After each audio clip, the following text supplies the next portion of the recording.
Fala galera, bem-vindo ao Vida Legal Podcast. Meu nome é Leonardo Miso, eu tô aqui com o Daniel Massana e com o José Guilherme Costa, advogado especializado em tributário, né? Direito tributário. É isso aí, pessoal. E hoje vamos falar um pouco sobre ICMS, sobre e-commerce, enfim, entre outros temas ligados ao direito tributário, mas antes... Muito obrigado pela presença. É realmente um prazer tê-lo aqui nesse dia. Sabemos que é um final de semana, então é um desgaste, então te agradeço muito, a gente tenta trazer esse final de semana de 50 graus Celsius. Não, mas o ar tá legal, tá tranquilo, tá confortável, tá bem confortável. Tá frio aqui. Calma. Cuidado. Não vai que ele fique envergonhado e começa a ficar quente, né? Exatamente. Bom, então, de verdade, muito obrigado. Acho que é um tema muito importante, as pessoas têm essa curiosidade. A gente tenta trazer, assim, com uma fala um pouco mais informal para o povo em geral poder... A gente tenta democratizar um pouco essa informação, então a sua presença aqui é muito importante para a gente. Eu agradeço demais a vocês dois, ao Ian, por estarem aqui comigo. Prosa de direito tributário é comigo, pessoal. Gosto demais, estou aqui. Vamos conversar da forma mais leve que a gente puder e sem tabu. Vamos conversar aí de tributário. Vamos começar aqui a nossa conversa. O ICMS, que é um... Eu acho que provavelmente deve ser o mais conhecido, o mais discutido, quando você está na rádio, você escuta, ICMS, baixou ICMS, Exatamente. Se você pudesse contextualizar primeiramente o que é o ICMS, claro que sim. Que tipo de imposto ele é extrafiscal, parafiscal, claro. Se ele é estatal, enfim, se puder dar essa... Vamos lá. Imposto que não é estatal é complicado. Estadual, né? Tranquilo? Relaxa. Mas fica tranquilo. Quem fez o imposto aqui foi a Coca-Cola, tá tributando. Mas você sabe que isso conecta com aquela doidice do imposto sindical, que é uma contradição em termos danada, né? Sim. Que na verdade é uma contribuição para fiscal, bababá, mas vamos lá. Se já falam que imposto é roubo, imagina se fosse... Não, bicho. Podemos até falar disso, aproveitando aí o penalista na mesa, em tempo e modo, podemos falar disso. Começando do começo, ICMS é o Imposto sobre Circulação de Mercadoria e Prestação de Serviços de transporte intermunicipal ou interestadual e de telecomunicações. Existe toda uma dificuldade aí na definição do que é telecomunicação e a gente pode observar aí pela jurisprudência dos tribunais que fechar esse conceito em alguns casos concretos é dificílimo. Ele é previsto no artigo 155, inciso 2 da Constituição da República. Hoje ele tem normatização macro na Lei Complementar 87 de 96, que a gente apelida de Lei Candir. É um imposto estadual. Ele é um imposto de primeira ordem fiscal, ou seja, ele serve para arrecadação, mas a gente tem visto cada vez mais ser chamado o ICMS no seu caráter também extrafiscal. Além de haver a permissão constitucional para isso, a gente viu na Lei Complementar 194, a gente viu no tema de repercussão geral 745, por meio do qual o Supremo entendeu que a energia elétrica é indispensável, é essencial e, portanto, tem que ter uma alíquota máxima de ICMS, que seja aquela alíquota nominal do Estado. Vamos dizer, por exemplo, a alíquota nominal do Rio é 19%. Não pode ter energia a 30%. Tem que parar no 19%. A Lei Complementar 194 de 2022, que veio naquele contexto de uma crise grave de preço de combustível, disciplinou de forma similar, estimando que os combustíveis também deveriam ser considerados essenciais e, portanto, ter como ápice de alíquota de ICMS também a alíquota base dos estados. Portanto, assim, num sobrevoo inicial, é isso. A gente aprofundando um pouco mais, em se tratando o Brasil de uma federação e o ICMS de um imposto estadual, começa todo tipo de dificuldade que a gente pode presumir, né? Porque nas operações ditas internas, nas prestações de serviço apenas intermunicipais, mas dentro do mesmo estado, a gente não verifica maiores desafios. Só que quando você inclui mais de um estado na discussão, aí você começa a ter problemas sérios que, em regra, são macro-regulamentados pelo CONFAZ, que é o Conselho Nacional de Política Fazendária, que é um órgão do Ministério da Fazenda, presidido pelo ministro da Fazenda, que conta com a presença dos secretários estaduais de Fazenda. e que edita normas de alta densidade normativa ao ponto de poderem ser controladas judicialmente pelo Supremo em ADI, ADC, instrumentos deflagratórios aí de controle abstrato de constitucionalidade. Esses convênios, contudo, precisam, em sua maioria, ser ratificados pelos estados e, dependendo da matéria que eles tratem, por exemplo, quando eles instituem substituição tributária, segundo a jurisprudência mais recente do Supremo e do STJ, essa ratificação tem que se dar por lei estadual, não basta apenas decreto, apenas o ato do governador do estado. A gente vê que esse é um imposto que, por mais que tenha essa burocracia envolvida, ele é a maior quantidade de verba que vem para os estados vem dele, não é? Exato. É a principal fonte de arrecadação dos estados, exatamente. Por isso todo aquele problema com a tributação dos combustíveis há um tempo atrás. Vamos. Só uma rápida questão, porque ele fez uma observação muito boa, Bruno. É a principal fonte de arrecadação dos estados, sem dúvida. E tem município que vive de repasse de ICMS, porque não tem capacidade ele mesmo de fiscalizar o ISS dele, o IPTU dele, o ITBI dele, são os tributos os impostos municipais, e acaba vivendo muito mais de repasse de ICMS do que das receitas próprias. O mecanismo constitucional federativo, o professor Carlos Alexandre Campos tem um livro fantástico em que ele fala disso.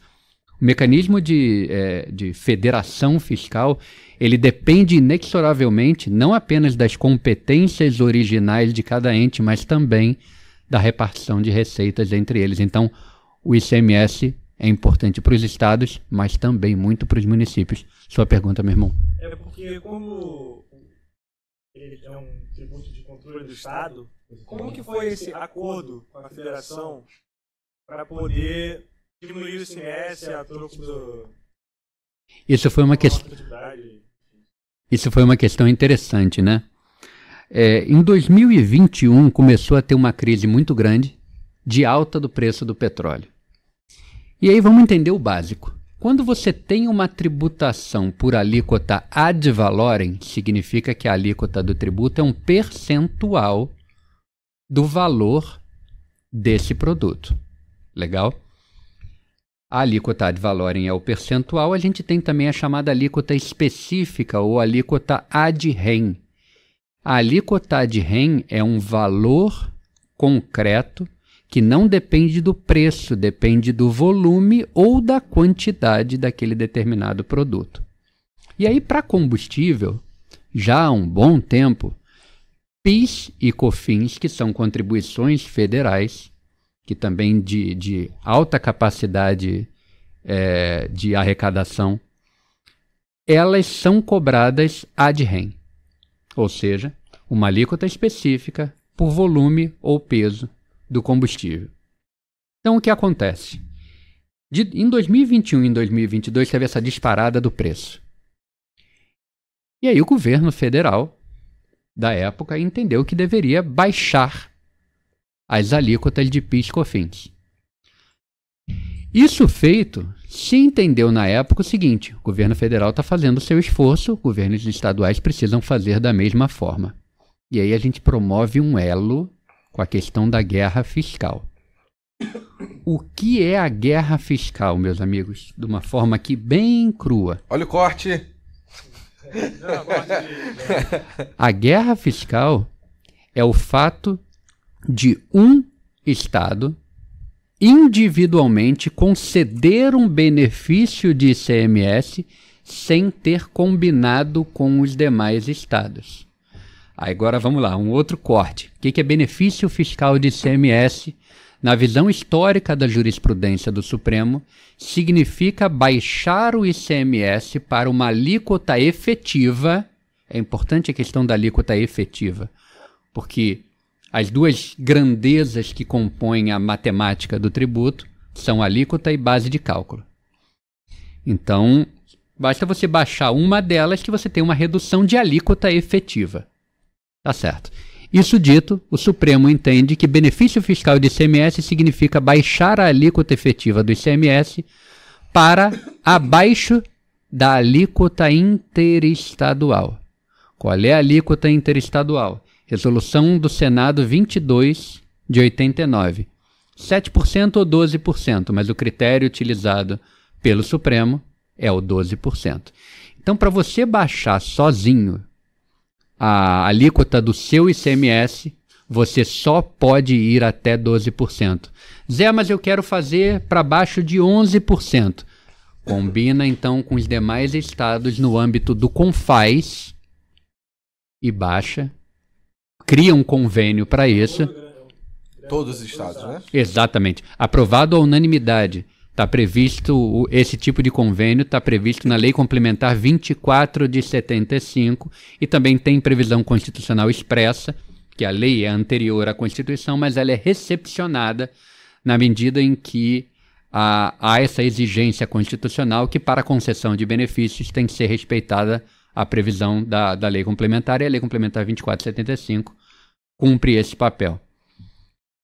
Então, se você quer baixar a alíquota efetiva aquém dos 12%, você precisa de um convênio do CONFAS que é preciso ser aprovado à unanimidade, que já é uma dificuldade por si só, vocês podem calcular. Sempre tem o do... Pô, mas eu nem acho que isso vai dar certo. Exato, isso acontece bastante. Exato, porque estava retroalimentando. Aí a gente volta para a casinha da questão do combustível. Se você tem uma alíquota de ICMS que é percentual, e o ICMS é um tributo cobrado por dentro, ou seja, ele compõe a própria base de cálculo, e isso foi ratificado pela emenda 33, mas o Supremo entendeu que isso já era uma verdade constitucional mesmo antes disso. Como ele compõe a própria base de cálculo, você pode entender claramente o seguinte: quanto mais sobe o tributo, mais sobe o preço. Quanto mais sobe o preço, mais sobe o tributo. Problema do Tostines. Vende mais porque é fresquinho, é fresquinho porque vende mais, e a coisa retroalimenta negativamente. Então, o que fizeram os estados em novembro de 2021? Foi uma medida interessante. Eles se juntaram e disseram o seguinte: nós vamos congelar a base de cálculo presumida do ICMS por substituição tributária para combustíveis. Então, eles congelaram aquela base de cálculo numa determinada data, se não me engano, foi 1º de novembro de 2021. O convênio da época era o convênio CONFAS 192 de 2021 e eles congelaram isso. O que significa congelar essa base de cálculo? Dizer o seguinte: não importa o preço, eu vou cobrar a alíquota em cima daquela base de cálculo. Tá certo? Qual era o problema só aí? As bases de cálculo naquela época não eram uniformes. Cada estado tem a sua base de cálculo, tinha o seu preço médio ponderado final. Tá certo? É o chamado PMPF. E aqui vamos abrir um VAR, como diz uma grande amiga minha. Substituição tributária por antecipação significa o primeiro elo da cadeia recolher o ICMS que seria devido na última venda. É a substituição por antecipação. Pode haver a substituição no meio da cadeia, que é por antecipação em relação à última e por diferimento em relação à anterior, ou pode haver uma substituição ao fim da cadeia, que é o diferimento. Sai sem tributo nas primeiras operações e o último contribuinte seria responsável pelo recolhimento de todo o tributo devido. A substituição tributária por antecipação, ela encontra matriz constitucional no artigo 150, parágrafo 7º. E ela depende, hoje em dia, após a releitura do Supremo pelo tema de repercussão geral 201 e ADIs 2675 de Pernambuco e 2777 de São Paulo, esses julgamentos ocorreram em outubro de 2016, a substituição tributária por antecipação, ela não é definitiva. É dizer, você tem um PMPF de R$5. Então você recolhe o ICMS em cima de R$5, vamos dizer que a alíquota seja de 20%. Então eu vou recolher R$1. Só que no fim das contas, se o posto de gasolina, que é o último contribuinte substituído, vender por R$4,90, é um preço inferior ao da base de cálculo presumida. Então ele terá direito a uma restituição proporcional daquele valor. Foi isso que decidiu o Supremo em 2016. Ele decidiu em uma linha simples que a substituição tributária por antecipação não é mais definitiva. E ele decidiu isso de uma forma bem interessante, porque, a respeito do 150, parágrafo 7º da Constituição, o mesmo Supremo, em 2022, entendeu que a substituição tributária por antecipação deveria ser definitiva, porque o Estado não tinha como acompanhar qual seria o preço final e, por falta de praticabilidade, precisaria ser definitiva sob pena de o Instituto se perder. Em 2016, como ele entendeu por um avanço de toda a tecnologia de fiscalização, ele promoveu uma leitura de mutação constitucional. Passou a entender, portanto, que não apenas no caso de não ocorrência do fato gerador, mas também no caso de ocorrência com valor a menor, seria devida a restituição. Pode perguntar, fica à vontade, Léo. Não, fica à vontade. Eu lembrei que... É papo, é papo. Tem um professor que faz muito isso. E é o orientador do Léo, o Guerra. Falando nisso, se estiver assistindo, abraço, Guerra, tamo junto. O Guerra fala isso direto. Fala assim, eu vou dar uma viajada, fico falando que é o filho do Guerra. Boa. Mas assim que é bom, é papo, pô. Existem profissionais que, quando na minha cabeça a guerra fiscal nos estados, eu lembro que existe que ele fala que alguns estados, alguns locais da Brasília não tem uma isenção maior para as empresas. Eu fico imaginando como é que esses estados podem lutar para atrair mais empresas para investimento. Como funciona isso? Se é permitido que existem mais limitações? Tem que ser acordado entre os estados, igual você já disse? Leilão. Aqui é 5%, hein? Não, mas é quase isso. Veja, tem diversas coisas que uma unidade federativa pode fazer para tentar atrair investimento. Diversas coisas. E aqui eu vou ser bem rasteiro. Ela pode, por exemplo, oferecer uma segurança pública melhor, oferecer uma condição melhor, por exemplo, de um determinado imóvel público. Eu vou conceder esse imóvel, o uso desse imóvel a você, para você fazer aqui o seu investimento, fazer aqui o seu empreendimento. A questão é, em termos de benefício fiscal, é fundamental que se respeitem os preceitos constitucionais, os preceitos da Lei Complementar 24 de 75 e um outro que também nos é conhecido, Lei de Responsabilidade Fiscal, Lei Complementar 101 de 2000, artigo 14. Ninguém dá nada de graça ou não deveria num Estado democrático de direito. Eu vou dar um incentivo para o Léo, porque eu fiz um estudo e se eu baixar o ICMS do Léo por 5 anos, ele vai gerar tanto emprego, vai gerar tanta riqueza, que é melhor eu tributar o Léo a 5% do que não o tributar ele indo para algum outro estado ou sequer vindo para o Brasil.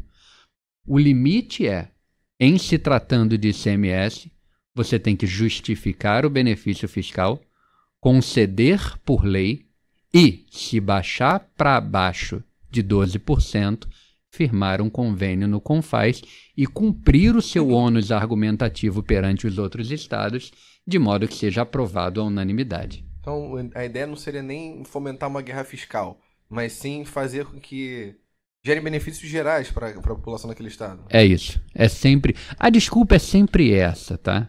Não nos enganemos em relação a isso. Sempre há boas justificativas para concessão. Só que é necessário cumprir liturgias, é necessário cumprir formalidades. O grande problema da guerra fiscal é não cumprir essas formalidades, é atuar sozinho. É atuar sem combinar com os demais estados.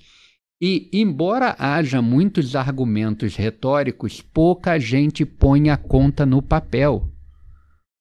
O certo, de acordo com a Lei de Responsabilidade Fiscal, é se eu vou te dar um benefício, eu tenho que justificar aquilo. Justificar e acompanhar. Dei um benefício por 5 anos, para o Bruno estabelecer o empreendimento dele aqui, porque eu entendo que ele vai gerar uma riqueza X. Se ele não gerar aquela riqueza X, não faz o menor sentido eu manter esse benefício. Tá certo? E aí esse controle? Deveria haver. Deveria haver. Entendi. Porque esse tipo de benefício, por excelência, ele tem que ser condicionado a um retorno para o Estado. Tem que ser positivo. Exato. O Estado sempre tem que agir no interesse do... Exato. É porque não faz sentido você abaixar a cobrança de um tributo para o cara vir... Amizade, vai ser amizade. Exato. Não, é sempre preciso que se lembre, porque a gente às vezes esquece daquelas nossas primeiras aulas de direito. O Estado tem que atuar, Estado com E maiúsculo, tem que atuar no melhor interesse de todos. Não só da máquina pública, mas da coletividade. Ah, mas fulano é meu amigo, então vou fazer aqui um decretinho de benefício fiscal. Mas isso Não. Só se for muito amigo. Não. Se for muito amigo, Pois não é. tem jeito, tem que fazer. Mas você sabe, e aqui eu promovo o primeiro elo com o aspecto trazido pelo Bruno de ser um penalista. Não, Eu Daniel. nunca vi... Daniel. Porra, que pariu. Desculpa, Daniel, perdão. Não, problema nenhum. Corta aí. Que o Daniel falou... Não tem problema não, pode continuar. Desculpa, Daniel, desculpa, Problema perdão. nenhum. Desculpa. Que o Daniel falou de ser um penalista. Já viram alguém ser punido por conceder benefício fiscal e não acompanhar? Já viram alguém ser punido mesmo quando o benefício fiscal concedido é declarado inconstitucional? Como é que vai resolver isso? Vai Se cobrar você não punir a retroativo? pessoa, se você não punir a pessoa física, porque sabe o que acontece na guerra fiscal? Não, você não resolve, você sempre cria novos problemas. Vou dar um exemplo. Eu sou governador do estado e aí eu baixei um decreto dando um benefício fiscal para vocês dois. Dei o benefício fiscal. Depois de 5 anos, o benefício é declarado inconstitucional e eu não sou mais o governador.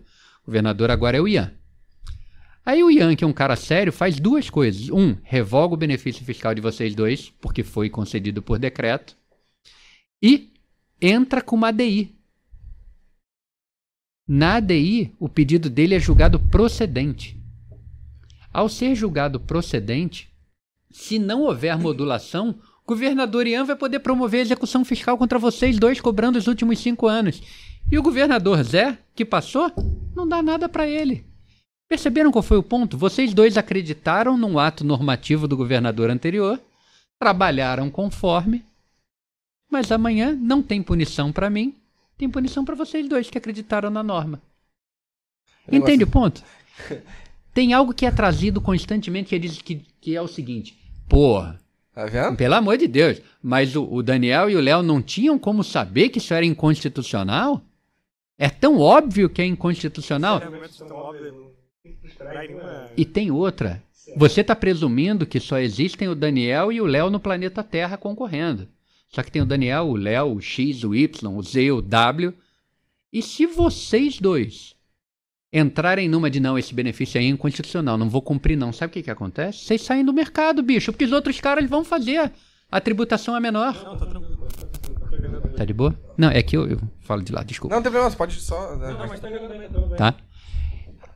Aí o que pega é isso. Quem acaba sendo punido na guerra fiscal? O contribuinte que acreditou no seu governante. E tem um outro detalhe que é cruel. Por que existe o Estado, bicho? O Estado existe para perseguir o bem comum, para garantir a aplicação das normas, e é claro que o Estado erra e tem que ser responsabilizado. Então, aí eu já vejo o primeiro erro. O Estado nunca é responsabilizado por isso. Nunca. Porque ele sempre vai poder cobrar retroativamente de vocês. Ah, mas tem casos que o Supremo modula e diz que é inconstitucional só dali pra frente. Legal, aí eu fico dependendo do Supremo. E outra, a jurisprudência do Supremo em relação à guerra fiscal, ela só foi pela modulação durante os períodos dos anos de 2014 a 2016. Depois, amigão, acabou de novo, mudou de novo, não se modula mais. Claro, agora a composição mudou muito, a gente tem que ver, né? O que vai acontecer. E veio a Lei Complementar 160 de 2017, que promoveu uma sanatória geral para os benefícios de ICMS que haviam sido concedidos indevidamente. ela convalidou esses benefícios a partir do momento em que foi editado também o Convênio 190 de 2017, que cada estado internalizou e depositou os atos normativos para a convalidação. Só que o segundo ponto é o seguinte, que para mim é a pergunta dolorosa. Porra, Daniel, Léo, vocês não perceberam, cara, que isso aqui era inconstitucional? Isso inverte a lógica. O que vem do Estado, a gente tem que presumir que é constitucional. Você nunca pode ser punido por isso. É. Absurdo. A não ser, é claro, que não veio do Estado. Que eu consiga provar que aquilo foi um ato de corrupção. O X comprou um decreto para ele. Aí é outra coisa. Outra coisa. Porque aí a gente consegue fazer um elo e demonstrar que aquele ato normativo, seja ele qual for, foi objeto de um crime perpetrado pelo poder público e pelo jurisdicionado, no caso aí, pelo contribuinte. Nunca vi. Nunca vi. Nunca vi. Dependendo dessa comprovação ainda. Nunca vi. Mas tem algumas coisas que vêm evoluindo de uma forma interessante. E quando eu falo interessante, não necessariamente boa. É fogo. Porque, fechando rapidamente o VAR aqui da guerra fiscal, o que eu quero colocar para vocês é que na guerra fiscal, quem morre nunca é o Estado A ou o Estado B. É o contribuinte que está no meio do caminho, bicho. E isso é de uma crueldade sem limite. É isso. Mas só a gente. Governador nenhum vai preso. Governador nenhum é tornado inelegível por conta disso e toca o barco. Agora que no Rio de Janeiro o governador ser preso é até brincadeira. Né? Não, mas por outros motivos, né? Por outros motivos.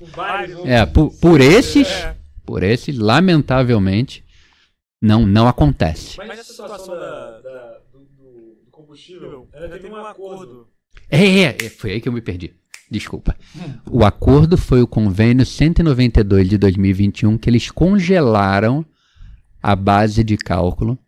Disseram o seguinte, olha, agora o PMPF vai ser esse aqui para cada estado. Não interessa, não vamos mais olhar para o preço. Está congelado. Esse congelamento valeu até quase o meio de 2022.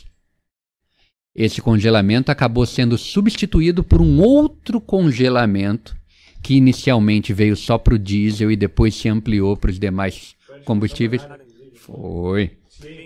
Porque também teve aquela discussão de se era um direito existem algumas isenções para quando diz respeito à necessidade, né? Sim. Eu acho que eu vi muito isso no rádio na época. Tá perdido, hein, porra? Não entendeu nada que você tá falando. Não, é porque... Vai você. É Coloca a tua dúvida, fica totalmente à vontade. O ICMS como a tributação sobre o combustível como algo que é inerente à pessoa humana, entendeu? Não foi algo assim? O que se colocou muito é o seguinte, a gente não pode perder de vista que combustível é energia. Se você encarece o combustível, você encarece a energia para todos os segmentos. Tudo que você compra vai ficar mais caro. Porque de alguma forma aquilo não tem que se mover para chegar até você. Exato. E aí você dá uma injeção na inflação, você cria uma pressão inflacionária imensa. A cesta dos índices inflacionários, ela pesa muito quando aumenta o preço do combustível. Pesa principalmente do diesel. Não sei se vocês lembram de uma crise danada que teve em 2018. Greve dos caminhoneiros. Maio de 2018. Exato. O presidente ainda era Michel Temer no começo. O Bolsonaro entra de 19, para ser 19, 20, 21, 22. Eu lembro que até fruta tava caro pra caramba. Tudo, irmão. Não que eu seja um comedor de fruta, dá pra perceber. Não, exato. Mas as bolachinhas também estavam. As bolachinhas também estavam. Né? Exato. Não, porra, tem fruta no meio. Exatamente. Tudo encarece quando a energia encarece. Tudo. Zé, mas vamos usar energia elétrica. Dependendo de onde você tá, meu velho, a energia elétrica é queima de diesel, é queima de gás. Esse é o ponto. É isso. Renova porque tu bota mais, né? É isso. E aí surgem diversas discussões sobre o tema nessa perspectiva que você está falando. Essencialidade de combustível. Se combustível é essencial para a tua vida e para a minha vida, Ele tem que ser tributado, mas tem que ser moderadamente tributado. Não é que nem cigarro. Sim. Não é que nem, eu sei, vou cometer aqui uma heresia com perdão dos amigos e amigas, não é que nem cerveja, que você consegue viver sem. Olha lá. Mas Nesse calor? É essencial sim, né? Mas o ponto onde eu quero chegar é que a partir do momento que você enxerga algo como essencial, a tributação precisa ser moderada. Sem dúvida. Aquilo passa a ser um item necessário na cesta de todo ser humano. É um vetor de alcance da dignidade. Porque às vezes parece um long shot. Uhum. Mas se você encarece isso, você encarece tudo. Você em 2018 no mercado, estava tudo caro. Sem contar que começa a rarear. Assim é que se estabelecem as grandes crises. Estabelecendo problemas logísticos. Não consegue mais levar para lá e para cá. Não tem combustível. Estão fechadas as vias. É claro que isso retroalimenta com um problema que é uma escolha do Brasil. Continua sendo uma escolha. Nós vivemos isso em 2018 e o transporte continua sendo rodoviário. Por que não se investe mais em outros modais de transporte? Por que a gente não tem mais ferrovia, por exemplo? A gente viu algumas até sendo fechadas. Pois é. Era importante a gente trabalhar nisso também. Pois é. Você se movimenta, por exemplo, na Europa, nos Estados Unidos, muito por via ferroviária. E no norte do Brasil, por vias fluviais, há também uma movimentação muito grande. E aí a gente traz um outro problema, que a gente está enxergando aqui numa perspectiva diferente, que é a seca. Quando o rio seca lá na região equatorial, amigão, para levar alguma coisa para lá e para cá se torna difícil pra cacete. E o que é difícil fica caro. E quando fica caro, menos gente consome. E de novo você tem a pessoa ali privada de algo que deveria ser essencial, que deveria ser simples. Então, Ok. Não, tranquilo. Então, o que se convencionou e que se tentou construir de uma forma ainda mais sólida em 2022 foi a percepção de que o combustível deve ser visto como essencial, não muito diferente do que o Supremo já havia dito no tema de repercussão geral 745 para energia elétrica e para telecomunicações. Então, existe uma ADPF, uma arguição pelo descumprimento de preceito fundamental, cujo número é 984, relator é o ministro Gilmar Ferreira Mendes, que ainda não tem julgamento. Existe também uma ação declaratória, ou direta, eu que sou velho chamo direta, de inconstitucionalidade, que é a ADI 7191, também é relator Sua Excelência ministro Gilmar Ferreira Mendes, na qual se discute a adequação. Isso retroalimenta muito com a questão da monofasia dos combustíveis, na qual eu vou entrar. E aí uma terceira ação em que se discute também muito isso é a ADI 7195, cujo relator atual é ministro Luiz Fux.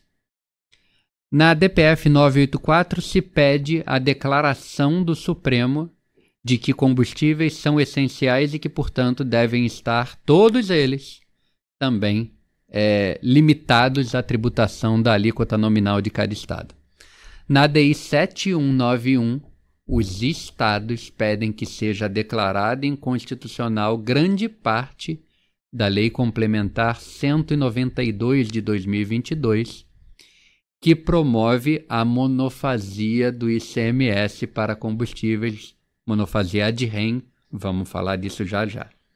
Na ADI 7195, também os estados pedem a declaração de inconstitucionalidade de grande parte da Lei Complementar 194, que trouxe para âmbito normativo a questão de que combustíveis são essenciais e que, portanto, deve ser observada a limitação de tributação por ICMS.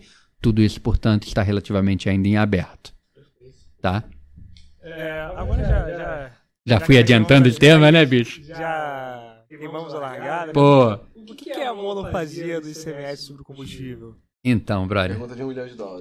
Pô. Olhando para o lado fica fácil. Vamos olhar para o lado rapidinho e depois a gente volta. PIS/COFINS para diesel e para gasolina já é monofásico e ad rem tem um tempo. Monofásico significa incidência uma única vez. Ad rem, como a gente já conversou, significa que é uma alíquota de um valor fixo pela quantidade, seja volume, seja peso de um determinado produto. Para diesel e gasolina, só tem um camarada que é contribuinte. Só um. O importador ou o produtor. Só esses caras, mais ninguém. Todas as demais circulações de gasolina e de diesel, após a primeira, não serão mais tributadas.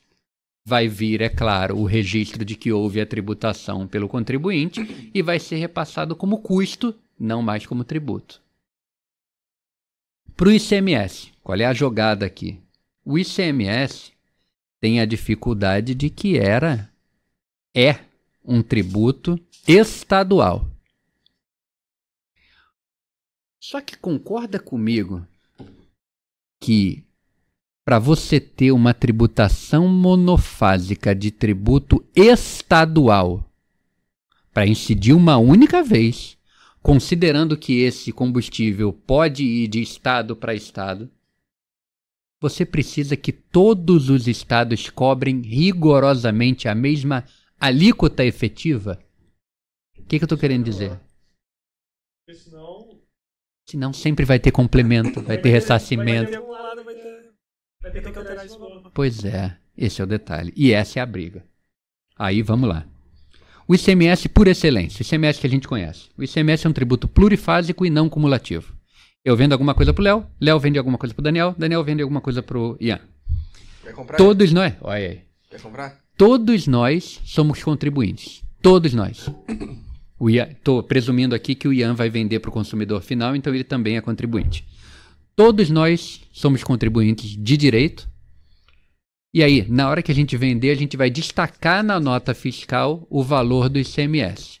Cada um de nós que é contribuinte e compra do outro, toma crédito daquele valor e apura o débito pela saída. Crédito pela entrada, débito pela saída. A diferença entre crédito e débito é igual ao valor a recolher por cada um dos contribuintes. Continha complicada. Na substituição tributária, continuamos todos sendo contribuintes, mas, em regra, só eu, que sou o primeiro cara que vende, sou responsável pelo recolhimento daquele tributo, presumindo o valor da venda final do Ian para o consumidor final. Beleza. Qual é o problema disso? Era quase uma monofasia. Até outubro de 2016, quando o Supremo falou o seguinte: não, agora tu tem que olhar até o final, porque se o valor for a menor, o Ian tem um ressarcimento para receber. Antes disso, vamos supor a mesma coisa. A cadeia continua sendo: eu vendo para o Daniel, Daniel vende para o Léo, Léo vende para o Ian. Legal. Só que o Léo está num estado diferente. No estado dele, a alíquota é diferente. No estado dele, o PMPF é diferente. Ou seja, a tributação é diferente. Sabe o que vai acontecer? Eu vendo para você. Na hora que você vender para ele, amigão, você vai ter que buscar um ressarcimento se o valor dele for menor. Ou você vai ter que fazer um complemento de tributo na hora que você vender para ele se for maior. O trabalho que isso gera. Imenso. Existe um sistema específico só para isso. Skank. Eu gosto. Também gosto. Boas músicas. Boa, ótima banda. Esse é com C. SCANC. O grande convênio Confaz sobre o tema é o 110 de 2007, que trata da substituição tributária de combustíveis e que prevê essa questão dos complementos e ressarcimentos, que é uma coisa terrivelmente trabalhosa, mas que respeitava. o fato de se tratar de um tributo estadual. Se o tributo é estadual, a toda evidência você vai escolher tua alíquota, você vai escolher tua base de cálculo. Claro, você tem que gerar inteligência para essa base de cálculo. Essa base de cálculo, PMPF, ele não é tirado da cartola, ele é tirado de pesquisas de preço efetivamente praticados no mês anterior. Esse PMPF é objeto de revisão a cada 15 dias, ou seja, trabalho para o contribuinte, mas um trabalho danado para os estados também. Aí a gente pensa o seguinte, a emenda 33, lá de 2001, permitiu que houvesse a tributação monofásica para combustíveis. Você concorda que até 2016 não era tão necessário assim? Porque, a substituição era definitiva. A única situação em que você precisava complementar ou ressarcir era quando havia operações interestaduais ou quando efetivamente não acontecia o fato gerador final, e aí isso estava já provisionado na cabeça de todo mundo. Mas em 2016, amigão, a partir de outubro de 2016, que a substituição deixa de ser definitiva na visão do Supremo, se estabelece algo muito complexo, porque, em primeiro lugar, o Estado entende o seguinte, bem, se eu tenho que te ressarcir quando acontece a menor, você também vai ter que me pagar quando acontecer a maior. Isso gera uma confusão. A confusão é imensa, porque o Estado não é bobo. O Estado faz o seguinte, Léo, você quer a restituição? Não tem problema, mas vamos fazer uma conta aqui, quanto você me deve de complemento, menos quanto eu te devo. E se a conta der ruim pra você, tu vai me pagar agora. Se a conta der boa pra você, eu te pago um dia. É complicado. Os estados estão quebrados, não são tão bem administrados nesse aspecto. Então, um tributo que, na verdade, nasceu não cumulativo, acaba virando cumulativo. Então, vamos fazer o monofásico. A partir de 2016, começou a ser abstratamente importante. Porque, agora tem um problemão aqui. Essa restituição, esse complemento vai ser um pesadelo. Vamos fazer o monofásico, legal. E aí, em 2020, começa a ter uma alta do preço do petróleo e o preço começa a incomodar. Porque o preço vai retroalimentando com o ICMS. Eu acho que ainda tinha alguns impactos dos caminhoneiros, cara. Claro que sim. Isso, pandemia. Época, aí depois veio a pandemia. Claro. Então a gente viveu aí uma sequência de valores. Uma sequência de problemas gravíssimos e, problemas de mundo, né, bicho? Famosa surra. Famosa surra. É isso. Você tá recuperado já da surra? Isso aí fora. Tem surras das quais a gente nunca se recupera. Tá recuperado não? Traumatizado da surra. Pô. 17,70 no combustível, cara. Não, é isso mesmo. É isso mesmo. Caralho, é isso mesmo. É isso mesmo. Chegou a 8 prata quase. E aí, o que se começa a debater com mais vigor? Cara, só tem um jeito de a gente sair disso. Porque a substituição tributária não vai resolver. Vai complicar ainda mais. O jeito é a gente instituir a monofasia. E o governo federal, aqui, volto a dizer, já tinha conversado com os meus amigos antes, não tem nenhum partidarismo. Mas em 2021, o governo federal começa a se preocupar muito em como travar os estados na questão do ICMS do combustível. Então, a primeira coisa que se faz é ajuizamento de uma ação declaratória de inconstitucionalidade por omissão. ADO número 68 do Distrito Federal. Aí, como é que ele decora isso tudo, cara? Não, pô, já falei disso 1000 vezes, mano. Pô, mas você falou 2 vezes. Se você é Micaela, não me compara a Micaela. Não está escrito aqui, a gente nem tá cortando. Ele tá mandando.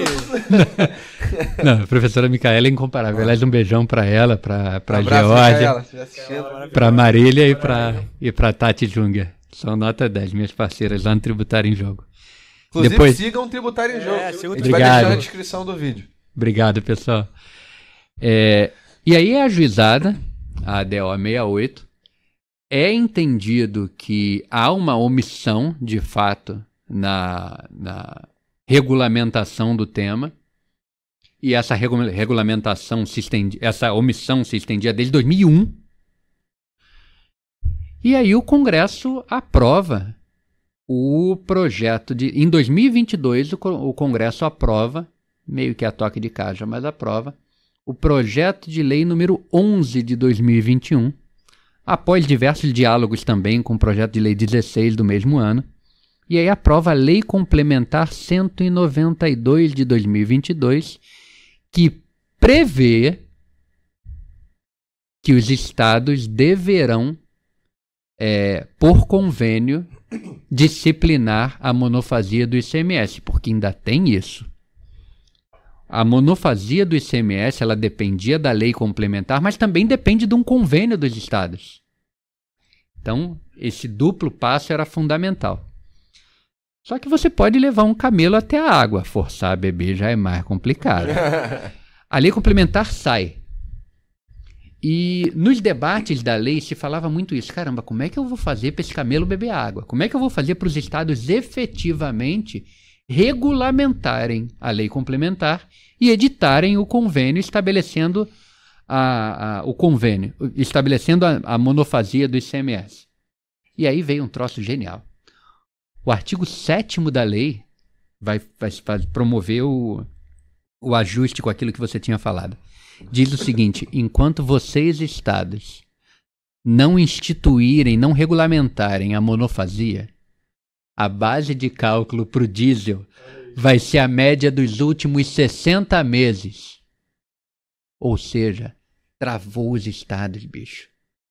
Os aumentos de preço já não poderiam mais ser utilizados pelos estados para poderem cobrar mais ICMS. Os caras ficaram travados na média dos 60 meses, 5 anos. Ou seja, os estados ficaram desesperados. Temos que regulamentar logo isso. Só que mudou de inflação nesses 5 anos. Exatamente. E aí o estado fez um convênio a toque de caixa. Fez um convênio super rápido. Só que o convênio veio uma bomba. Veio péssimo. Péssimo. Tudo que é feito no ChatGPT. Péssimo, porque os estados estabeleceram um convênio prevendo, de certa forma, alíquotas diferentes por estado. E aí frustrou, né, amigo? Assim não funciona. Aí foi ajuizada a DI 7164, relator ministro André Mendonça. E essa foi a ADI mais importante para sair de fato a monofasia, porque Sua Excelência o ministro André Mendonça estimulou muitíssimo, além de declarar inconstitucionais as normas do convênio, e essa declaração foi tão mortal para o convênio que os estados decidiram revogá-lo. Não só o revogaram, vieram à mesa negociar. Olha, como é que a gente monta, então, um convênio que funcione? Vieram à mesa, negociaram com a Advocacia Geral da União, negociaram com os contribuintes, e assim nasceu o Convênio 199 de 2022, que previa a monofasia de ICMS para diesel, biodiesel e GLP. Esse convênio, embora seja de 2022, ele começou a produzir seus efeitos em 1º de maio de 2023. Muito tempo de adaptação, e vou te dizer, quando você estiver numa ilha e achar uma lâmpada mágica, pensa bem o que você quer antes de fazer seu desejo ao gênio. Porque nós tínhamos e temos total e integral certeza de que a monofasia é boa para o segmento por diversos aspectos, e vou entrar neles. Só que a mudança de sistema para adaptar a monofasia, sair do antigo modelo e entrar na monofasia, exigiu muito esforço por parte das áreas fiscais, por parte das secretarias de Fazenda, e acaba que até hoje os sistemas não estão suficientemente estáveis. Em 2023 veio também o Convênio 15 de 2023, prevendo a monofasia para gasolina e para o álcool anidro. Álcool anidro é aquele que você mistura na gasolina para ter a gasolina seca e coloca no carro da gente. Bom, já que não dá para beber, pode cobrar mais caro. Exatamente. A grande ausência, tanto na Lei Complementar 192 quanto nos convênios, é o álcool hidratado combustível. É a opção, a gasolina, quando você vai no posto. O etanol hidratado combustível não está ainda na monofasia. E hoje é o combustível que é mais alvo de adulteração, mais objeto de sonegação fiscal, exatamente porque ele está numa dinâmica tributária em que, por ter mais de um contribuinte, a gente acaba tendo uma maior dificuldade de fiscalização e uma maior oportunidade dos sonegadores de não recolherem os seus tributos. Até falando sobre a monofasia, claro. Acredita que ela pode causar, a longo prazo, um prejuízo econômico para os estados que seja Bela pergunta. grande? Bela pergunta. Por partes. A resposta final a você é não. A resposta final a você é não. Porque quem escolhe a alíquota são os estados. Eu falo para ele, tem que ser monofásico e tem que ser ad-rem. O número quem vai dizer são vocês, estados, num convênio. Pô, Zé, mas se ele der um número hoje, daqui a 5 anos, esse número vai estar defasado. Perfeito? Por isso que de 6 em 6 meses ele pode trocar. Entendeu? Sim. Isso era o previsto na redação original da Lei Complementar 192, e mesmo esse artigo, que previa o mínimo de 6 em 6 meses para revisão, foi recentemente revogado, e agora a única limitação dos estados para revisão da alíquota ad-rem é a limitação da anterioridade nonagesimal. Ele pode, em tese, trocar todo dia, mas só vai valer daqui a 90 dias. Ou seja, o risco de defasagem dessa alíquota não existe. Só que aí eu trago um contraponto. Eu sei que não é exatamente sua pergunta, mas eu espero ter respondido o que você trouxe. Só que agora vamos olhar para o outro lado. Exatamente para que serve a alíquota ad-rem? Para gerar previsibilidade orçamentária para o Estado, para viabilizar um controle de produto por volume, porque aí, se você tem 10 litros de gasolina, você sabe que a tributação vai ser aquela, e você consegue controlar por volume o seguinte, esses 10 não podem virar 11, parceiro. Senão alguém está botando solvente aí, está botando alguma coisa. Senão você tem um problema aí. E aí você consegue controlar isso via estoque e via emissão de nota. Bem, ademais disso, a alíquota ad-rem existe exatamente para separar preço e tributo.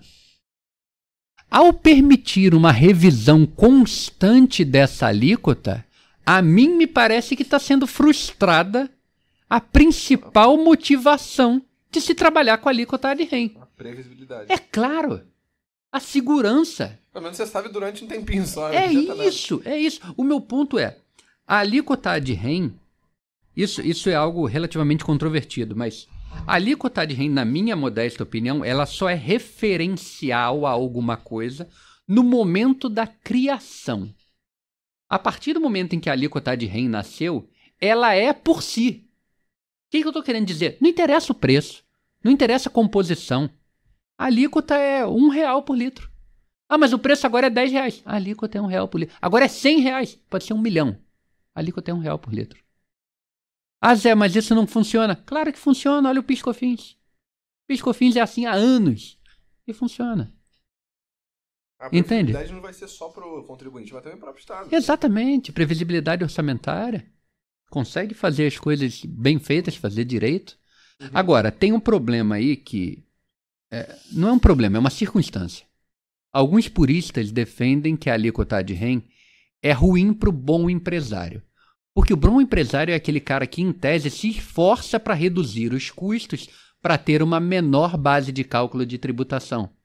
Então, ao estabelecer uma alíquota ad-rem, você acaba jogando todo mundo no mesmo bolo, você nivela por baixo. Esse é um argumento verdadeiro. Só que, quando você trabalha com algo como o combustível, que é uma commodity, a toda evidência o combustível é uma commodity.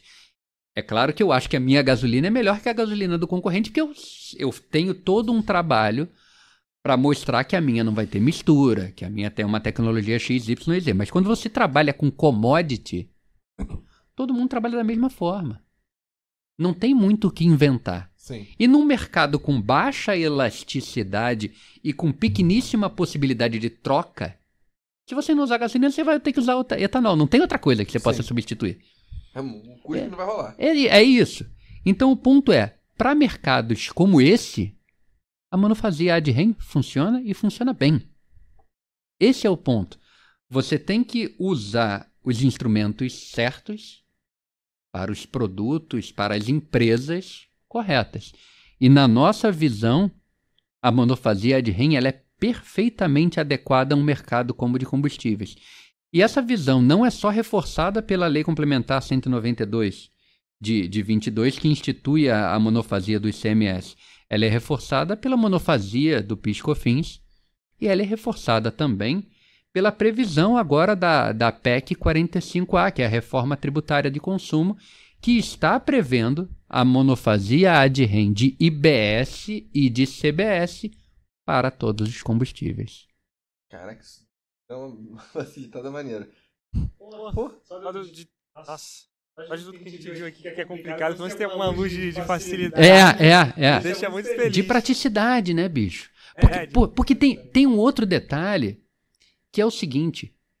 Traz alguma paz ao coração, pelo menos para mim como consumidor, de saber o seguinte, cara, quando eu compro um celular, quando eu compro qualquer coisa, eu não faço a menor ideia quanto de tributo eu tô pagando aqui.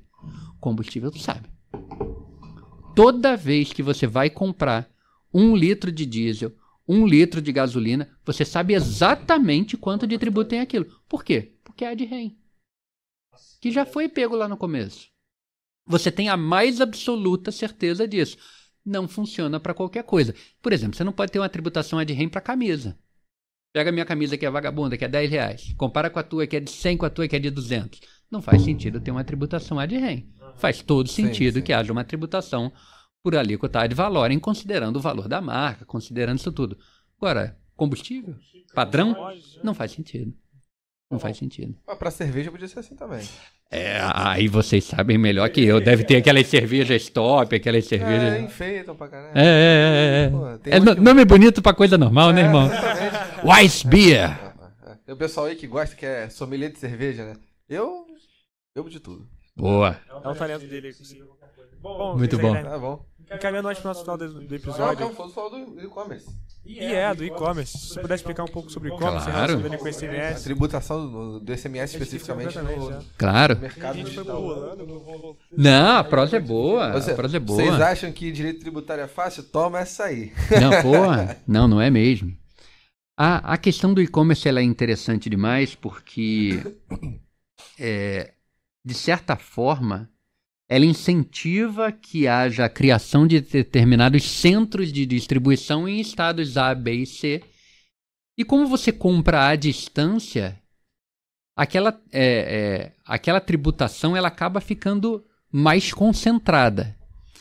Quando você tinha vendas até 2015, a emenda constitucional 87, se não me engano, é de 2015. Quando você tinha operações interestaduais dirigidas ao consumidor final, você tinha uma tributação exclusiva no destino. E a partir de determinado momento, a partir da emenda constitucional 87, houve uma regulamentação por convênio, eu não lembro o número do convênio. Finalmente ele não lembra alguma coisa. E passou então a haver uma divisão do ICMS entre origem e destino quando a venda vai para o consumidor final não contribuinte, né? Sempre houve a divisão quando a venda era para um contribuinte. Sempre houve. Sim. Ainda que esse contribuinte fosse consumidor final, havia essa diferença. Era um dos casos em que se aplicava o tal DIFAL, que era o diferencial de alíquota, né? Então, a partir da emenda constitucional 87 de 2015 e do regulamento que houve no convênio, você passou a ter essa divisão. Só que aí veio um probleminha. Vai variar. Foi ajuizado uma ADI. E mais uma vez eu vou ficar devendo o número dessa, mas depois eu mando isso tudo. Em que foi declarado inconstitucional o convênio porque não havia lei complementar prévia. Em 2021, o Supremo fala o seguinte, olha, esse convênio aqui, ele não podia tratar exaustivamente do tema, tinha que ter lei complementar, porque ele está estabelecendo que se tem tributação também no destino, se há uma tributação dividida entre origem e destino, há uma nova sujeição passiva, e isso é matéria de lei complementar. Só que o Supremo, para variar, livrou a barra dos estados e falou o seguinte: vou lhe dar uma chance. Eu vou declarar inconstitucional, mas só vai ser inconstitucional a partir de 1º de janeiro de 2022. Você vai ter que, então, vir com uma lei complementar até 31 de dezembro de 21. É mole, tá tranquilo. E depois disso, só se não vier a lei complementar, você não vai poder fazer essa cobrança do DIFAL. Exato. No dia seguinte, tá melhor tomar um prejuízo. Pois é. Só que o que aconteceu? Aí é Brasilzão na veia. A lei complementar que regulamentou esse tema foi a Lei Complementar 190 de 2022, e esse é o problema. O projeto foi aprovado em dezembro de 21, encaminhado a tempo e modo para Sua Excelência o Presidente da República, mas só foi sancionado em 5 de janeiro de 2022. Pô, não é possível. Juro por Deus. Então, qual é a diferença? Qual é a dificuldade que tem aí, bicho? Lembra do que o Supremo falou? Precisa de lei complementar porque você está criando uma nova sujeição ativa. Bicho, o princípio da anterioridade. Não. Ano que vem. 1 ano.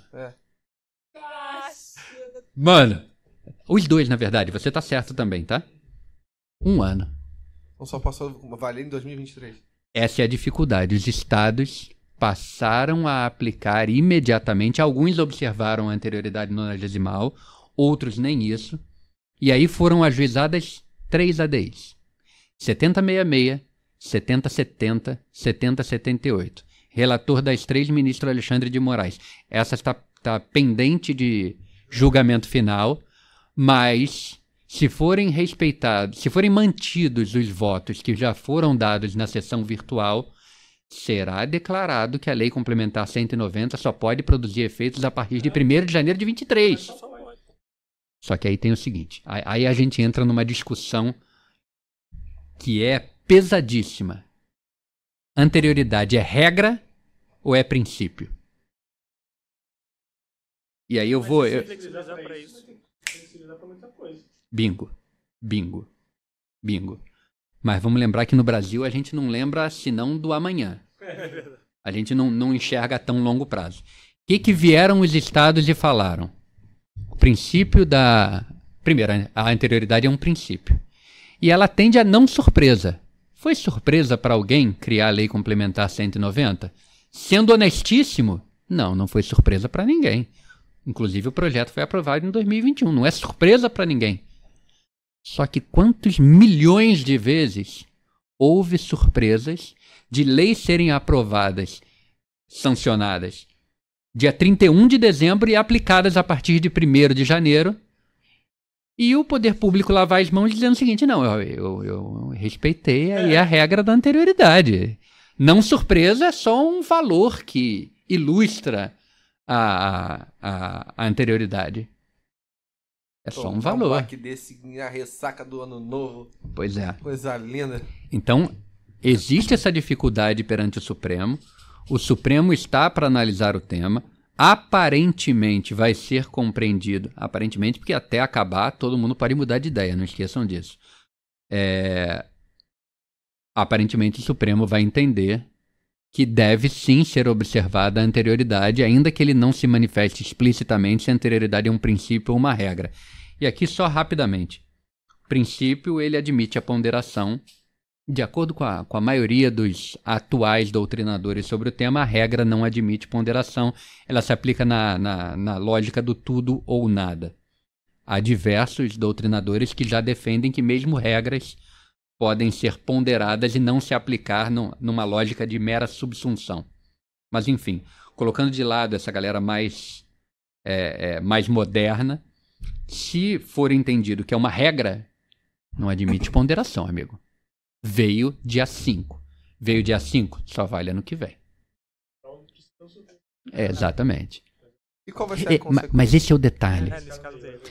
Qual é a consequência?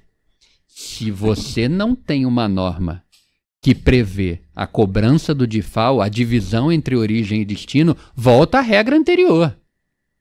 Volta à regra anterior. Não. Só durante... Lembra que o Supremo modulou. Sim. Até 31 de dezembro de 2021, tá safo. Tá safo. 2022 é o barata voa. E aí, o que a gente faz com tudo que aconteceu? Ainda mais nessa Pois era é, agora. pois é. Um mercado tecnológico. A gente bombando. sabe o que vai acontecer, né? Nada. A gente sabe o que vai acontecer. Provavelmente nada. Porque o Supremo vai dizer, não, se aplica assim a anterioridade. Mas provavelmente vai modular, de novo. Mas assim, ó, agora aplica, hein? Não, e o que a gente faz agora, Supremo? Pô, agora aplica, hein? Da próxima vez, olha só, vai se comportar da próxima, essa é a última chance. Pois é. Aí, interessante você falar de última chance.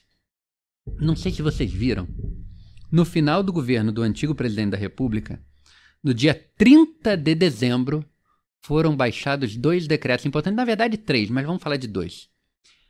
Um decreto que dizia o seguinte: vou reduzir à metade, quase a metade, as alíquotas de PIS, COFINS financeiro. Mas só vai valer a partir de 1º de janeiro a redução que eu estou fazendo. Ou seja, ele criou redução para o próximo governo. Vamos poder até discutir sobre isso. E ele decidiu também reduzir também a metade o valor de uma contribuição especial para fiscal chamado adicional de frete da Marinha Mercante. A FREM é o apelidinho que a gente usa. Aí vem o novo presidente da República, ele edita alguns atos dia 1º de janeiro. Mas só no dia 2 ele revoga esses 2 decretos. Perdeu. O que acontece quando você revoga um benefício fiscal que já estava valendo? Jurisprudência do Supremo firmada, entre outros, na ADI 5277. Se você revoga um benefício, isso equivale à criação de tributo. Então tem que observar a anterioridade. Se nós estivermos falando de uma contribuição especial, senta e espera 1 ano. Se nós estivermos falando de uma contribuição para a Seguridade Social como PIS e COFINS, só 30 dias. Engraçado que ambos os governos perderam o prazo de alguma coisa. Parece que não tem ninguém ali pra falar que pode dar ruim. Mas deve ser muita coisa também. Mas assim... né? Mas tem algumas coisas... É isso. E, cara, não tenham dúvida. Eu já pude conviver com alguns colegas da AGU, da Procuradoria. Os caras são gênios. São. Gênios. Eles são fantásticos. Procuradoria do Estado do Rio, então, meu irmão. Aliás, é uma frustração. Eu acho que eu queria, em algum momento, ser procurador do Estado. Os caras são geniais, meu irmão. Tu conversa com os caras, tu fica com a... Sua Excelência, o ministro Luiz Roberto Barroso, é ex-procurador-geral Procurador do Estado do Rio de Janeiro. Aqui no uma figura fantástica. Tem o Rafael Carvalho. Não, procurador, isso. Mas o Rafael não é administrador. Rafael Oliveira? Oliveira, isso. Fantástico. Fantástico. Professor de Direito Administrativo. Tem o Rodrigo Brandão também, que dava aula de constitucional junto com... Aliás, abraço aí aos professores, aprendi muito com o livro deles. Claro, ainda preciso aprender demais para chegar perto, mas fantásticos os dois. Professor Alexandre Aragão. Não, Alexandre não. Tá. Pô, os caras são demais mesmo. Os caras são demais. Às vezes é uma questão só realmente de priorizar. Não quero tratar disso agora, vou tratar disso depois, alguma coisa assim. Só que aí qual é o ponto? Isso eu achei um movimento também fantástico. Fantástico. Na época eu até falei isso, mas achei muito legal terem operado isso. O que aconteceu? Dia 2 de janeiro, ou seja, o decreto anterior produziu efeito no dia 1º. Ah, mas dia 1º não é dia útil, amigão. Para. Dá um desconto. Você mesmo produziu o ato dia 1º, porra. Então não vem com essa de não é dia útil. E outra, já tinham visto alguma vez alguém usar esse argumento que não era dia útil para contar anterioridade tributária? Porra. Não é prazo processual, né, bicho? Sim. Vamos lá. Até porque tá na suspensão. Não, porra. Só que, cara, esse foi o golpe genial. Dia 2 ele baixa os decretos revogando. Aliás, um decreto revogando. E depois ele entra com uma ação declaratória de constitucionalidade do decreto dele, bicho. Porra, isso é um passo genial. Genial, porque ele se antecipa, ele ganha narrativa. Todo mundo estava ajuizando para dizer o seguinte: olha, esse decreto revogou, mas quem revoga tem que esperar 1 ano para o AFRM e tem que esperar 90 dias para o PIS e COFINS. Lembremos o seguinte: ao contrário da ADC, um dos requisitos da ADI, um dos requisitos para a ADC, ação declaratória de constitucionalidade, você tem que demonstrar dissidência jurisprudencial. Tem que mostrar que cada um está decidindo de um jeito. Porque a toda evidência, como a gente estava conversando antes, atos normativos, provenientes, portanto, do Estado, com E maiúsculo, eles valem por si. Você não precisa de uma ADC para ele valer. Mas ele conseguiu demonstrar que estava ocorrendo um conjunto de decisões colocando em xeque a aplicabilidade imediata, a eficácia imediata da revogação e ajuizou a ADC. E, amigão, obteve uma liminar favorável. Sua Excelência o ministro Lewandowski, que foi o relator da ADC 84. Meu irmão, conseguiram a liminar e houve dois grandes argumentos. Para mim, o grande argumento foi de Sua Excelência o ministro Gilmar Ferreira Mendes, mas o argumento principal foi aquele, a mim não convence, embora ministros são fantásticos, a mim não convence. Não, porque dia 1º não foi dia útil. Então aí ele revogou no primeiro dia útil, ou seja, nem passou a produzir efeitos o decreto do dia 30. A mim não vence, mas enfim, basta o Supremo dizer. Não teve mérito julgado, mas teve a medida cautelar dada. Não foi uma votação unânime. Houve ministros, Sua Excelência o ministro André Mendonça votou pela necessidade de aguardar a anterioridade, foi vencido.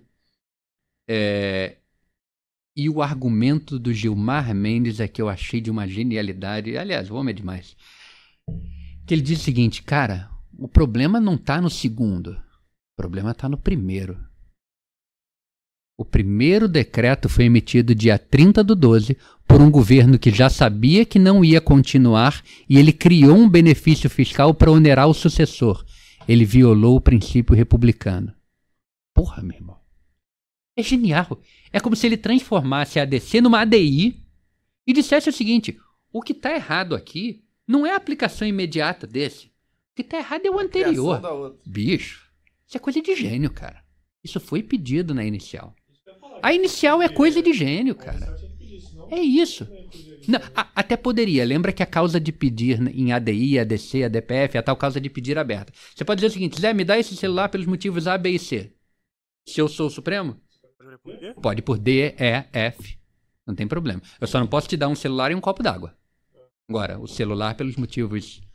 Ainda que seja por motivos que você não me trouxe, eu poderia suscitá-los para fazer. Vale também para modulação, tá? Você pede ou não pede? O Supremo de ofício pode fazer. Quer ver um negócio interessante? E aí já estamos quase na curiosidade. Muitas vezes o Supremo tem uma jurisprudência segundo a qual o amigo da corte, amicus curiae, ele não pode sozinho recorrer numa ADI e numa ADC. Só que já tem no histórico da jurisprudência do Supremo o seguinte, o amigo da corte recorre. Aí o Supremo olha aquilo e pensa, pô, o cara tem maior razão, mas eu não posso aceitar o recurso dele. Então o que eu vou fazer? Eu não aceito o seu recurso, mas de ofício eu vou modular meu julgamento. Vou modular temporalmente o meu julgamento. O Supremo me parece, às vezes, o Superboy. Ele ainda está aprendendo os seus poderes e aprendendo o limite e aprendendo o controle.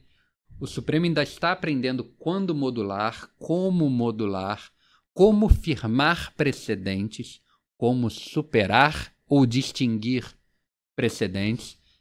Então ele é um Superman ainda na fase adolescente. Muitos novos poderes, muitas novas responsabilidades. Isso aí já é Homem-Aranha. Aí é o tio Ben Parker, E aí tá aprendendo como é que lida com isso.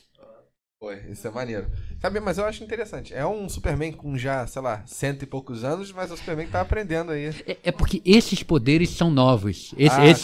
Essa questão do precedente, da jurisprudência vinculante, embora ele venha por ADI e por ADC desde pelo menos 88 mesmo, já a carta original já trazia isso, é agora com a questão da repercussão geral a partir do Código de 2015 que o Supremo assume uma postura e entra num mundo muito parecido com aquele da Common Law. Isso que eu ia falar. Da jurisprudência que cria o direito. E você lidar com esse poder é difícil. Sim. Principalmente resistir à seguinte tentação. Vamos supor que nós 4 sejamos o Supremo. Entrou um cara novo, substituiu o Léo, entrou um cara novo. O cara novo tem que julgar igual o Léo? Tem que se dobrar ao que a gente acha? Não. Qual é o limite da disciplina? Quanto que ele tem que respeitar o quanto o Léo julgava? Quanto que ele tem que respeitar a jurisprudência da corte? Qual é o limite da diferenciação entre os casos para eu julgar de modo díspare? É só vivendo, é só provando que se aprende esse tipo de coisa. Ainda mais observando recentemente que mudou muita gente em um período de tempo muito pequeno, né? Exatamente. Então tem alguns entendimentos que a gente pode ver mudando abruptamente. É isso. E é isso que assusta minha última viajada, mas uma questão que certamente já foi levada a vocês. Recentemente o Supremo decidiu também o sistema de repercussão geral 881 e 885. Que foram noticiados na mídia como a quebra da coisa julgada. Coisa julgada agora não vale mais nada. Calma. Acho que a professora Micaela, que é perita também nesse tema, deve ter pincelado esse ponto. Não é bem isso. Trata-se do seguinte. Quando o Supremo decide... Quando você tem uma coisa julgada que se refere a uma situação fática e jurídica que é continuada, essa coisa julgada está sujeita a situação jurídica, a manutenção da situação jurídica e fática original. E não tem nenhuma novidade nisso. Se a sua situação se muda, ela pode ficar desatualizada. E aí é um brocardo que todos nós já ouvimos. Toda coisa julgada é rebus sic stantibus. É assim enquanto assim for. Quando o Supremo altera a sua jurisprudência ou fixa a jurisprudência de modo contrário, jurisprudência vinculante, de modo contrário àquele que foi utilizado na tua sentença, na tua coisa julgada, o mundo jurídico mudou. É como se tivesse vindo uma nova lei. E se é assim, a tua coisa julgada parou de valer, pro bem ou pro mal. É como é, isso é uma decorrência lógica e, nesse aspecto, os 11 ministros do Supremo Tribunal Federal concordaram. A discussão que há sobre isso é quanto à modulação temporal. Porque, veja, uma coisa é dizer, quando tem um julgamento vinculante, cai a eficácia da coisa julgada. Todos nós concordamos com isso. Agora, se nós só concordamos com isso agora, e o julgamento lá de 2007, no caso da CSLL? Será que mudou a coisa julgada dos caras que podiam antes não pagar CSLL, então ele me deve agora desde 2007? Esse é o problema. Essa é a discussão. De paradigma. Esse é o ponto. Só que veja... O direito tem que acompanhar as mudanças temporais. Concordo. Só Quando que acontece a mudança de fato? qual é o ponto? Qual é o marco? Qual é o marco? Se só em fevereiro de 23 eu falei que a minha decisão promove esse efeito de superar a coisa julgada, é justo eu dizer que algo que aconteceu antes já tinha superado a coisa julgada? Essa é a dificuldade. E aí é que ficaram 6-5. Vencedor, Sua Excelência, o ministro Luiz Roberto Barroso, pela eficácia desde lá atrás. Derrotado, Sua Excelência, o ministro Luiz Fux, que falou inclusive do altar da coisa julgada, que estaria sendo, de certa forma, violado. É uma discussão riquíssima. É mesmo? Riquíssima. E se você conversar com 10 advogados, é possível que a coisa fique bem equilibrada. Bem equilibrada. Pessoal, esse tipo de assunto é muito maneiro. Mas não, pô, isso aí rende, brother. Pra cacete. Sim. Ele pode ser tornado mais complexo ou mais simples conforme o que eu queira defender. Que deixa eu te dar um argumento aqui que é o seguinte. De novo, nunca esqueçam. Tributação por excelência tinha que ser isonômica. Se eu, Léo e Daniel, concorremos, nós somos concorrentes, não faz sentido não haver neutralidade tributária. Todos nós temos que estar sujeitos ao mesmo tipo de ordenamento e à mesma tributação. Essa que é a safadeza do devedor quanto mais tributário do sonegador fiscal. Sim. Porque esse cara, se ele não recolhe tributo, meu irmão, ele vai engolir a concorrência dele e isso é uma injustiça. Agora vamos supor que ele tem mais sorte só do que eu e você. Só mais sorte. Então ele tem uma sentença para não recolher um determinado tributo que eu e você temos que recolher. Só que ele tem essa sentença em 2010. Em 2012, o Supremo falou o seguinte: todo mundo tem que recolher esse tributo. Todo mundo. Eu e você continuamos recolhendo. É justo, é isonômico que o Léo siga sem recolher? Se o Supremo já falou que todo mundo tem que recolher? Pô, desde quando ele tem que... Esse é o ponto. Esse, para mim, é o ponto. Eu sou a favor da modulação temporal, ou seja, só de 2023 em diante, porque só em 2023 o Supremo falou, mas isso é uma posição contestável. Não existem verdades absolutas. E nisso eu sou minoritário, inclusive de acordo com o Supremo, mas talvez na conversa com alguns colegas também minoritário. Agora, o que eu não tenho a menor dúvida de 2023 para frente, de quando foi tomado esse julgamento para frente, quem estava em situação privilegiada, em contradição com jurisprudência do Supremo, não pode mais. Não pode mais. Daí para frente, pelo menos. Daí para frente é indiscutível. Sim. Dali para trás eu discuto. Dali para frente não. Dali para trás e dali para trás quanto também, né? Exatamente. Bom, eu seguia com a... A gente pede normalmente pro... Já seguindo pro final, caminhando pro final. Contar como ele começou na carreira. Claro. Vamos lá. Eu me formei na UFRJ, onde conheci minha esposa, inclusive. Beijo para ela e para as crianças, para Arthur e para Clarice. Em 2012... Não, 2012. Em 2002... eu comecei a trabalhar na White Martins como estagiário. Fui até 2004 na White Martins, uma casa fantástica, sempre me acolheu muito bem. Virei assistente jurídico lá e fiz o concurso para Petrobras Distribuidora em 2004. A famosa BR Distribuidora. BR Distribuidora. E aí eu entro em 2004 na BR Distribuidora como advogado júnior na gerência de direito tributário, trabalhando com Wagner Maia, com a Fátima Gomes, com o Alexandre Portugal, companheiros aí que graças a Deus eu tenho até hoje. O Wagner já não está mais trabalhando exatamente com a gente, mas trabalha numa concorrente, é um grande amigo. Ontem mesmo tive com ele, um abração para o grande Wagner Maia e família. E aí começo a trabalhar com tributário, nunca tinha tido a experiência antes com tributário, mas me apaixono pela matéria.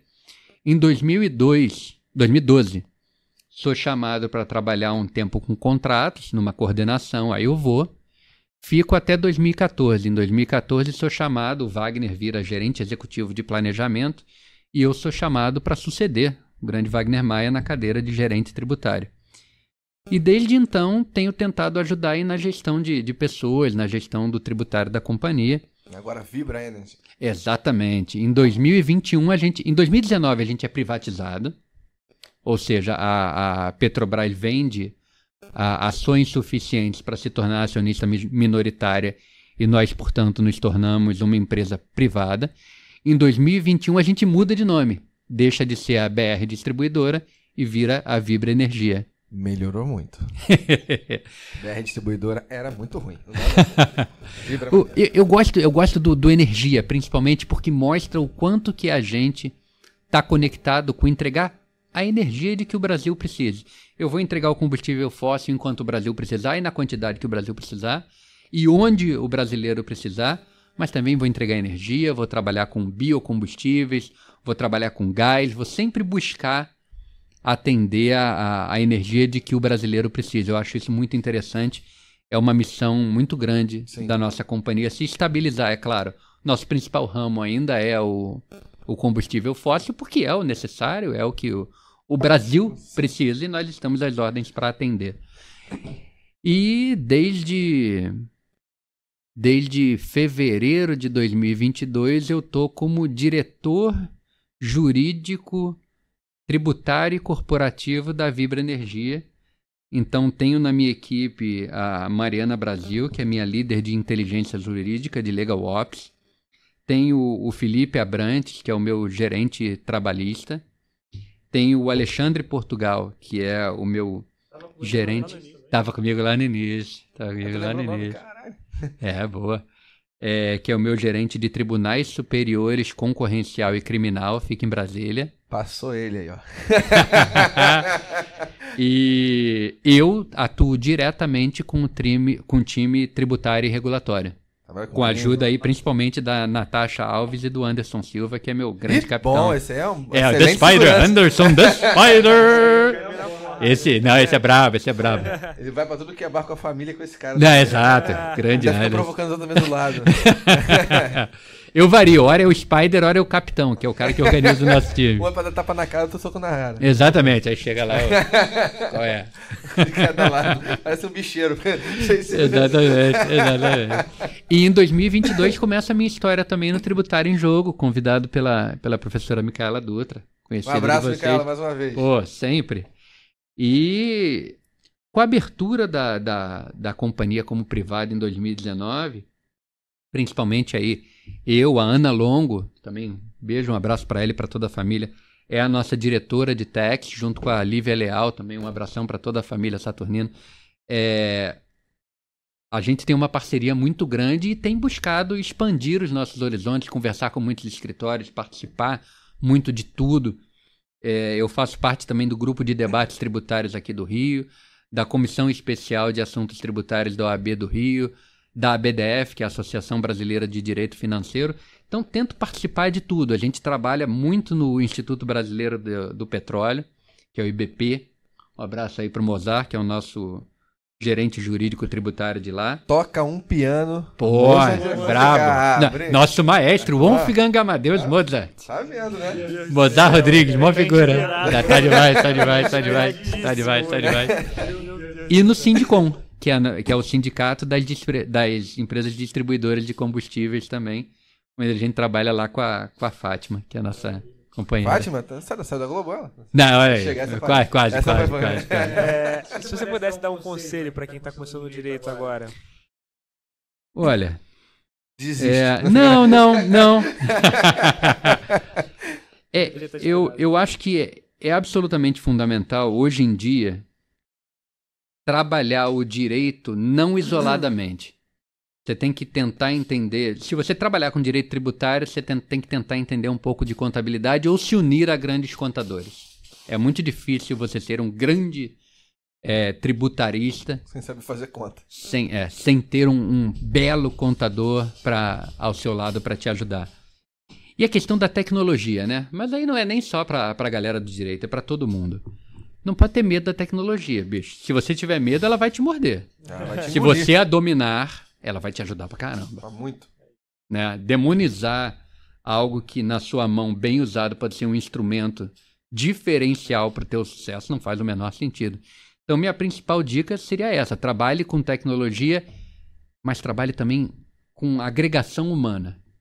Eu vejo muito mérito em ambientes como esse que a gente está vivendo agora. Deliberação, debate, leveza, facilidade. Tem que ser fácil conversar com as pessoas. Sim. Tenta ser uma pessoa acessível, tenta ser uma pessoa que está aberta à conversa, aberta ao debate. Vai ter hora de morder, vai ter hora da porradaria, no contencioso. Mas se der para fazer as coisas com leveza, se der para fazer essas trocas de modo positivo, não hesita não. Vai nessa onda, faz com leveza, é melhor. Melhor para todo mundo. Ele não sabe os desafios que as pessoas carregam no peito. Então...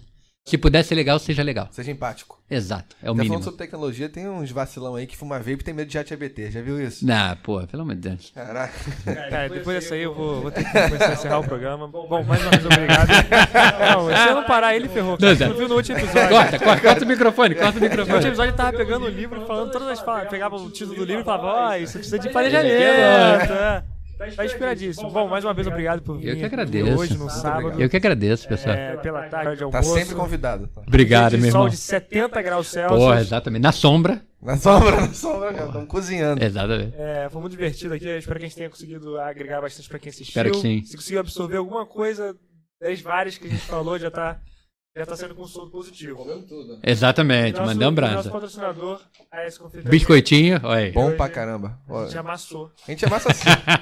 Não sobra um. Tá consistente. Tá bom sempre. Pelo menos. Olha aí que beleza. Tenho. José Guilherme, quer fazer um comentário final? Só quero agradecer aos meus companheiros e companheiras da Vibra, do Tributário em Jogo, da SEAT, do GDT, da BDF, todo o pessoal com quem a gente trabalha, do IBP, do Sindicom. Estar integrado com as pessoas é muito importante, não só pela questão de networking, de agilidade de informação, mas porque criar um bom ambiente é necessário para todo ser humano exercer o seu potencial da melhor forma.